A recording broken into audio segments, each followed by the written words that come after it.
कुछ त्रुटियां रह गई। अब मैंने दोबारा चौंका दिया है, अब और कुछ सुधार भी करनी है।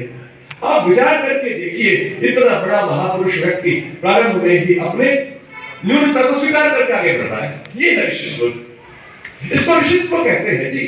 वो हर बार सत्याग्रह प्रकाश की भूमिका भी अंत में लिख दिया उन्होंने कि जी मैंने जितना मेरी बुद्धि में समझ में आया वो मैंने सबके बीच में धरा है, सबके बीच में रख दिया। विद्वान लोग विचार करें और यदि सभी विचार करके वो लगे तो सुधार भी कर देगा। मैंने आग्रह नहीं है उनका आग्रह केवल दो बातों पर है, परमात्मा के स्वरूप पे आग्रह है और वेदों पर आग्रह है। उनका बाकी भाई कोई आग्रह नहीं, बाकी तो सत्य को ग्रहण करते चले जाओ। तो ऐसे महान ऋषि का जो ग्रंथ है सत्याग्रह प्रकाश, उस ग्रंथ का जब हम पढ़ेंगे एक एक पंक्ति आपको विशेष बताने वाली होगी। जब हम ये कहते हैं सत्य का ग्रहण करना, और सत्य का ग्रहण का मतलब ठीक बात है, तो तुरंत मान लो। मैंने बता दिया वे आपके लिए दोष है। हाँ जी है। पहली बात तो यह कि स्वीकार ही नहीं करता।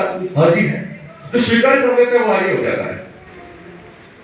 और दूर करने के लिए यत्न करते रहो, लगातार करते, जीवन बीत जाता है। तो आर्यत्व की यात्रा है आगे बढ़ने की। हमारी दो गतियां है, ऊपर जाओ या नीचे जाओ। तो ऊपर आगे बढ़ने वाली जो यात्रा है वो आर्य कहलाता है। तो हम सब क्या है? आर्य हो गए ना। हाँ, यद्यपि भौगोलिक दृष्टि से भी हमारा नाम आर्य है। जो इस आर्य व्रत की सीमाओं के अंदर बसते थे ना, हमारा प्राचीन नाम आर्य था। अब मैं उन दिव्य सिद्धांतों की बात करूंगा, दर्शन की बात करूंगा ऋषि जी की, कि जिसको हमने कहा कि वो ऐसा दर्शन है जो त्रिकालातीत दर्शन है, तीनों कालों में एक जैसा।